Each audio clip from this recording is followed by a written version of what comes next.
மதுரை என்றால் சொல்லவே வேண்டாம். அந்த மதுரையிலே மீனாட்சிக்கு பார்ப்பதற்கு முன் இந்த விநாயகனை பார்த்துவிட்டு தான் நாம் மீனாட்சியை பார்க்க முடியும். ஏனென்றால் இங்கு சித்தி விநாயகன் என்ற திருநாமத்துடன் எழுந்தருளிருக்கிறார். இது 4வது படை வீடு. இந்த 4வது படை வீட்டிலே இந்த சித்தி விநாயகனை வழிபட்டோம் என்றால் பல சித்து வேலைகளை நமக்கு கற்றுக்கொள்ளலாம்.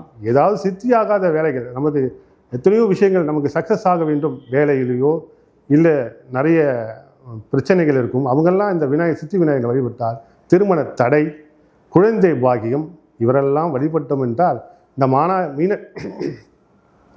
இந்த மீனாட்சியுடன் அருள் பெற்ற இந்த குழந்தை சித்தி விநாயகனாக அருள் பார்க்கிறார். உங்களுக்கும் வாழ்க்கையில் குழந்தை பாக்கியம் கொடுப்பான். திருமண தடை நீக்கக்கூடிய விநாயக பெருமான் இங்கே 4வது ஸ்தலமாக 4வது வீடாக அருள் பாதித்து கொண்டிருக்கிறார். இவரை வழிபட்டால் நமக்கு பல துன்பங்களிலிருந்து விடுபடலாம். நாம் செய்ய வேண்டியது ஒரே விஷயம், 2 விளக்கேற்றி அவரை வழிபட்டு வந்தோம் என்றால் வாழ்க்கையில் எத்தனை துன்பங்கள் இருந்தாலும் ஒளி போல் நம்ம வாழ்க்கையில் ஒளி பெறும்.